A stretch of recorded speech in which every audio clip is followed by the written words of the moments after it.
Hey guys, and welcome back to the WINDSOR Time channel. Today we're going to do something a little bit different and fun. We're going to do the Land, Sea, and Air Challenge. So basically, we have a watch for each category that Ben has pulled from pre-owned, and we are going to talk about how they fit into that category and a little bit of the history.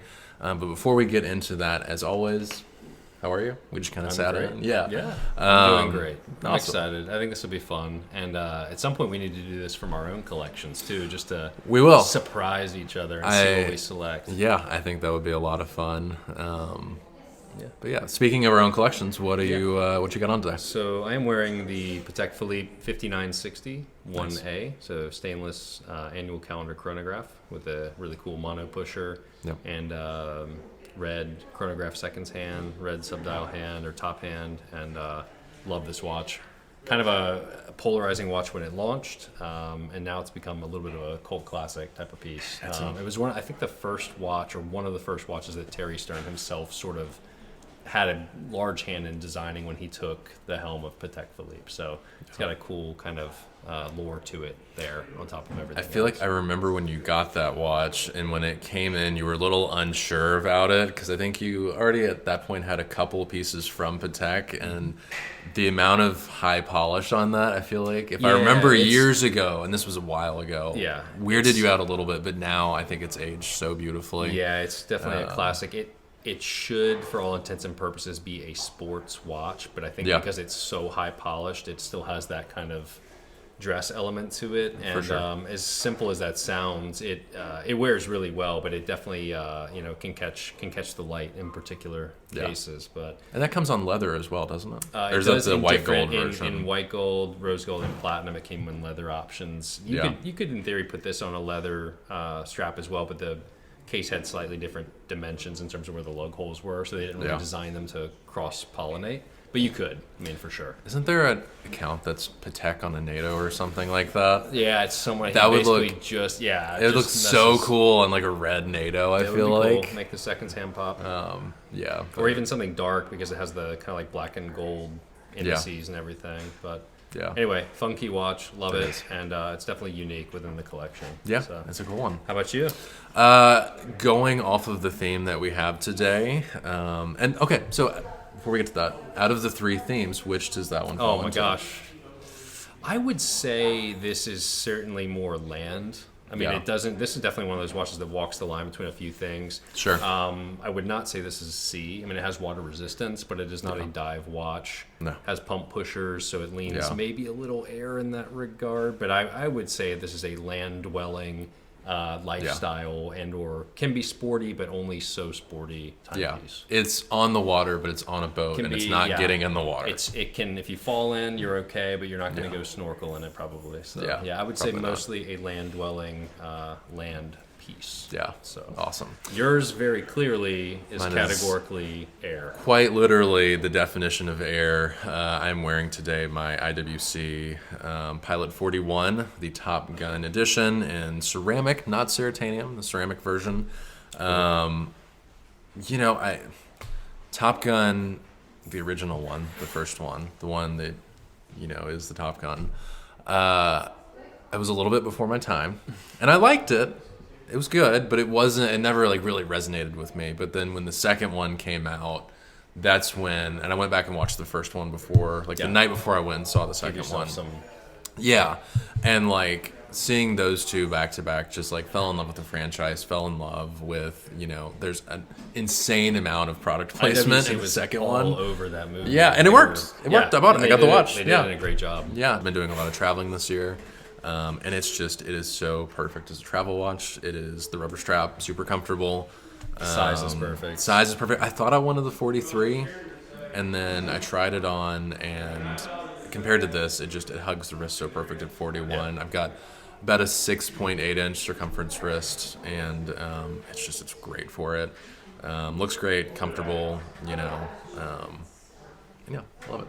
How many people outside the watch enthusiast community know their wrist size down to the point? I was going to say, yeah, that was a little Love nerdy. I lost a little bit of weight. I was at like 7, and then I've had to go down like a half length. So Yeah. that's why I know that exact number. I'm just messing with it. No, but probably nobody does. Yeah. But anyway, for context, if you're thinking about getting one, measure your wrist. If it's below 7, get the 41 probably. Absolutely. But anyway. So let's dive in. Yeah, absolutely. Let's start off with, we just started talking about IWC. Let's grab this IWC we have here. Yeah. What are we looking at? So we'll go backwards from air.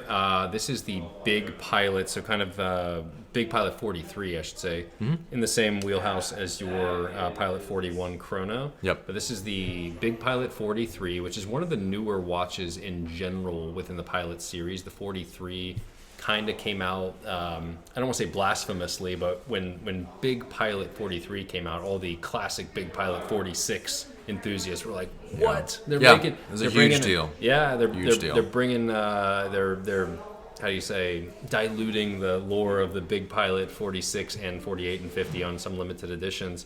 But the 43 has proven to be kind of that very wearable size. Still has the oversized onion crown watch, and this one is pretty unique in the sense that it has a 60-minute or 60-second, depending how you look at it, pilot style dial. So it doesn't have your traditional 1, 2, 3, 4, 5. It does on the inner circle there, but on the actual visible bit there on the outside, you have more of like pilot style, almost like the Rolex Air King does. Absolutely. Still have the quintessential triangle with 2 dots, which is very much in that pilot world for IWC. Big crown, it's titanium, so very light, even though it's got some size to it at 43. And then it's got this patinaed, almost Sahara-esque luminescence to it, which is super cool. Yeah. And just kind of quintessential IWC, makes for a great modern pilot piece without jumping into that huge 46 size and above. Yeah, I mean, when that watch came out, like you said, it really caused a stir. Yep. You know, where I land on it, I think expanding the diversity of wrist sizes that can wear a watch like this is really cool. You know, I think if you're into the larger 46, then there's a watch for that. And if you're not... Most guys, if they can wear the 46, they can wear your 41. It would still look pretty sizable on them. But for sure. Not necessarily the other way around. Yeah, it's a total mental game. If you want to wear a big pilot, wear a big pilot. I think it's just finding the one that works best for you and your style. And this is awesome. It also has... similar to this, the quick release system. So you just push a little button in on the back, and if you have a better angle, it pops right off, which is super cool. So throw it on a NATO and different stuff like that. But no, a phenomenal watch. I think this really marked, if you look at IWC as a brand, obviously they have a ton of history. But when this came out in those, kind of mid-20-teens, that really started them on the trajectory that they think they are now. They're coming out with cool material science things, cool colored cases, different stuff like that. This to me is a very significant watch and starting off that movement. Yeah. Plus, you got vintage throwback feel in a modern, basically indestructible titanium case. Absolutely. No date, which is a nice feature on this, because if you're truly flying, you're a pilot, whatever. I mean, maybe if you're crossing, over midnight, it's nice to know the date change. But I mean, this is really just true legible pilot style dial, not worrying about any other bells and whistles. And lastly, has that nice big crown that's just quintessential. Fantastic crown. Really love it. So moving from maybe air into under the water, the depths. There we go. Yeah, absolutely. Beautiful Omega Seamaster here. Yep. We've talked about quite a few Seamaster 300Ms on this channel. This is one of the more fun iterations with that kind of, I guess you would call it like aqua blue, but still wave dial on that classic stainless bracelet. With high polished bezel, which really makes this version of this watch pop. Super cool. Kind of has those broad sword hands as well, which is the hands change from time to time on the 300M. This generation, along with the index markers that are kind of oversized, it really kind of makes for a super legible diver's watch. Yep, absolutely. This is one, I've had a few Seamasters in my collection. You have one in yours, obviously. Such an underrated, incredible watch. I mean, if you're looking to come in and get, your first nice watch or your 10th nice watch. It's hard to go wrong with a Seamaster. You get the versatility of the water resistance. This is a more, I would say, Speedmaster-esque bracelet. It is, yeah. Which is great. So it's that more kind of 3-link as opposed to the almost Jubilee-esque kind of 5-link. Yeah. That, people love it, people hate it. That was never so much my style. I felt, but compared to this, I love the brushed finish overall. And just overall, it's a phenomenal watch. Yeah, we've said it before, and we've said the same thing about the Speedmaster as well, but this watch, whether it's this version or a different version, this can really be that ultimate one-watch collection. It does Easily. Everything. Yeah. You can dress it up, be like Pierce Brosnan. You can wear it under the water and just do anything else. It really does everything. Yeah, so, absolutely. Killer watch. And that is the Omega Seamaster. I think a really, really great candidate for the water. But now moving on to the land, we have a brand a lot of people I think don't think about, but we're starting to see more and more in pop culture and movies and television. The brand popping up. We have a Showart Mille Miglia here. Let's talk about it. A lot of great racing heritage. The Mille Miglia is an incredible race. I would love to go. Beautiful cars racing through Italy. Wild. And Showart is heavily involved in sponsoring that event, and that's where this watch came from. So let's talk about it. This car just looks like a sports car to me, or Yeah. I even called it a car. yeah. This watch just looks like a sports car to me, I should say. You have literally a tire tread. Literally, you've got a tire there. tread strap, which is awesome. You've got a carbon fiber. Neither of us can talk today. It's Neither okay. of us can talk. That's okay. Yeah. Let's just keep going. Carbon fiber motif dial. Yep. You've got those. The sub dials really look like almost the dash components of a vehicle. The watch, along with the watch it's often compared to, the Rolex Daytona, the watch really just exudes automotive lifestyle. It really does. Pump pushers, like we mentioned earlier, which are just very retro. They've got this kind of knurling on the edge too, which reminiscent of a lot of things you could imagine in the automotive world. Yep. And interestingly, a date. So a lot of people knock the Daytona for not having a date, even though in my mind it makes it's form over function. Or excuse me, it's function over form in some cases. Sure. But this does throw the date in there, which is nice. And then I think one of my favorite little things about it is just the little red Mille Miglia sign. So That's good. a little emblem at the bottom of under the word chronometer. Look, like I said, Showart I think is gaining a lot of steam. Obviously, in the jewelry world, they're massive. If you remember, what was it, the Jennifer Aniston show, and I'll put it up on the screen. But she has a gold Alpine Eagle. Was it Morning Show? The sound, Morning Show. Yeah. On Apple Don't sue TV. us. Yeah, please don't sue us. But she wore the watch in that, and it looked awesome. Julia Roberts is one of their brand ambassadors, I believe. I don't know if that's an ongoing thing past this year, but that at least for last year, and that's been a big push. But what I think's important about Showart, as much as we don't try to mention value so much on here in terms of pricing, Mille Miglias, especially historical and past ones, these watches are not screaming value, but they are a strong value in the watch world for what they are and the significance they have in the kind of collector value out there. And I think we're going to see more and more Showart collectors, along with some of the Omega collectors and every other brand collectors we see out there.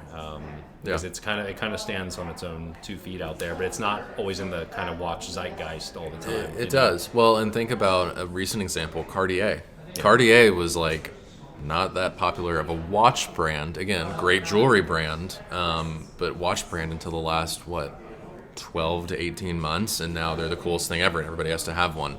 Showart, could very easily become that next thing. They have a huge heritage in fine jewelry making and some watchmaking history with racing. I think they've got themselves set up in a good position too, because Alpine Eagle is clearly almost its own watch. brand. It's an incredible watch for the money, but it's still, you can see the other wonderful elements of the Showart brand outside of Alpine Eagle, unlike some other brands that have kind of followed the trajectory of becoming kind of a linear one-line brand. So I think, and then you got LU Showart as well, which is super high-end, fine, higher, complication watchmaking, which is just super awesome. Yeah, the same world. You're getting the Alpine Eagle, you're getting LUC, Yeah. and then this. And then this. The They're value all very with this, different. yeah, you're getting such a huge value. Again, not to harp on the monetary part of it too much, but it is Yeah. important. So, Yeah. very cool watch. It's gonna be exciting to see what Showart does in the future. It will be. Absolutely. Awesome. So that was our land, sea, and air. Let us know in the comments below which of these was your favorite. I think for me, I am going IWC.